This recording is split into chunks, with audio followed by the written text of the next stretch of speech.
Mr. President, as you said, you have in front of you an executive order that deals with a number of issues relating to election integrity.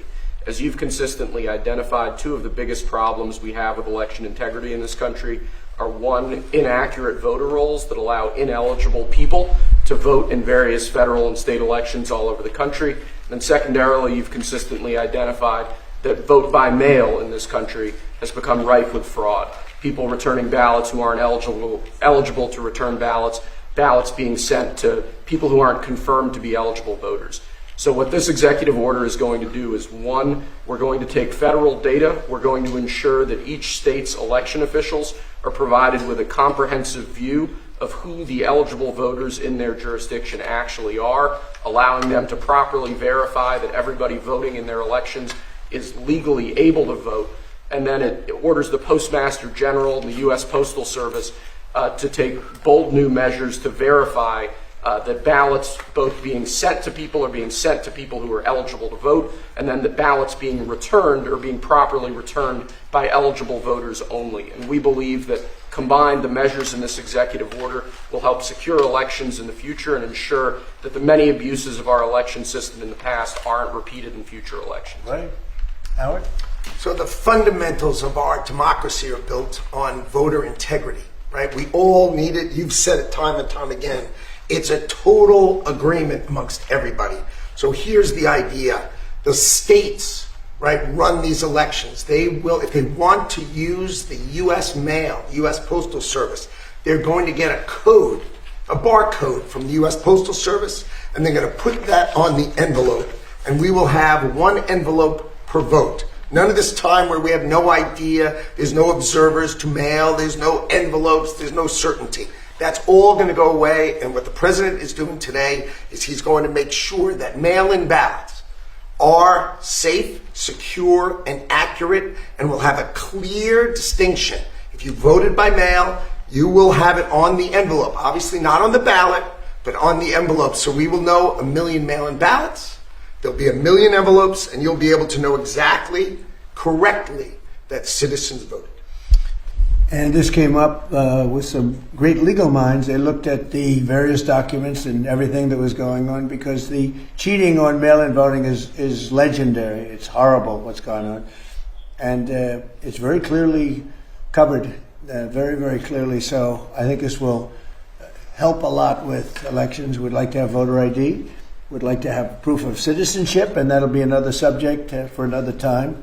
We're working on that. You would think it would be easy. It's a 98% issue for Republicans. It's 86%.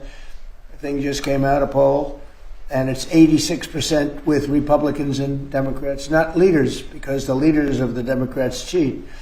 And the only people that don't want to do voter ID are people that cheat. There's no other reason for it. Proof of citizenship, they want to be able to cheat. There's no reason. They have all sorts of reasons, excuses, but it's all nonsense. They want to cheat. But the Democrats themselves are very high. It's a very positive, very, very good thing. The Democrat voters, the Democrat leaders, guys like Schumer, who are corrupt, they want to use it for cheating because their policy is so bad. Think of their policy, open borders for everybody, where people pour into our country from countries all over the world. Think of that. You look at, just take any issue, take anything, everything they have is so crazy. But the fact that they don't want to sign voter ID is another issue. It's a big issue.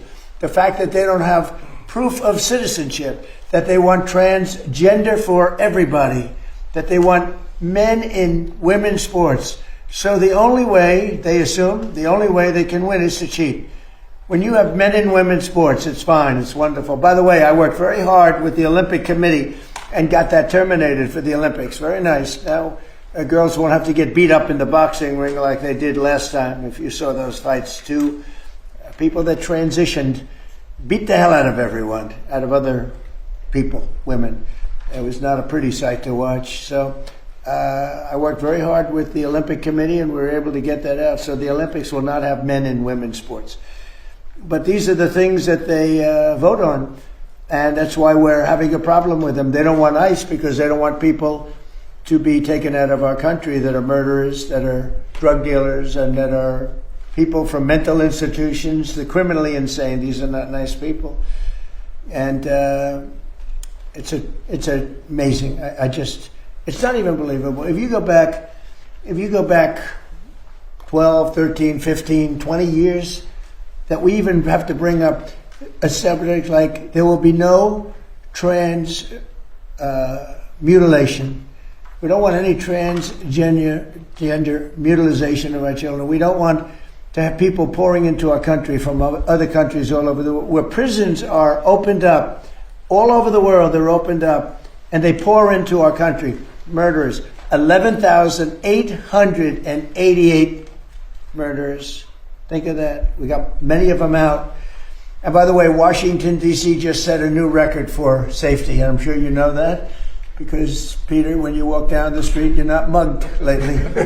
But it's a very safe city now. We took great pains to make it that way, but it actually happened pretty quickly. Within 3 months, it was good. Within 4 months, it was very good. Within 5 months, it was great. Now it's better than it ever was. And so Washington, D.C. is now considered a very, very safe city. We removed almost 4,000 people, just so you understand. You know, an interesting stat is that 2% of the people create more than 90% of the crime. And the good thing about that is when you get rid of 2%, it's not that many, you don't have a lot of crime. But Washington, D.C., we're very proud of. We're very proud of Memphis, Tennessee, and Louisiana. New Orleans is unbelievable. They had the safest, they just finished their Mardi Gras. They had the safest Mardi Gras in 58 years. The governor just called me. Jeff Landry just called me. He said, it's the safest Mardi Gras in 58 years because of us.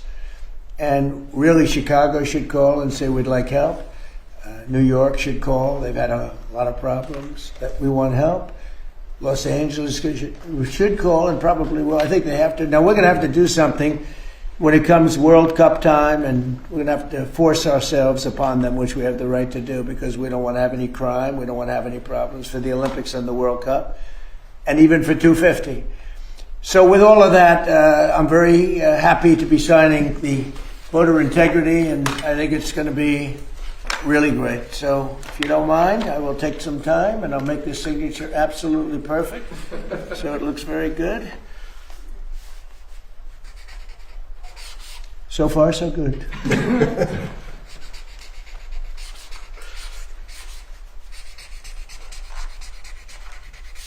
Okay, so that's a big deal. Very proud of it. And I don't know how it can be challenged. You'll probably challenge it. You may find a rogue judge. You get a lot of rogue judges. Very bad people, very bad judges. But that's the only way that can be changed. And hopefully we'll win on appeal if it is. But I don't see how anybody can challenge it. I don't see how they can challenge it. And remember, it's about voter integrity. We want to have honest voting in our country. Because if you don't have honest voting, you can't have really a nation, if you want to know the truth. Howard, I'll give that to you.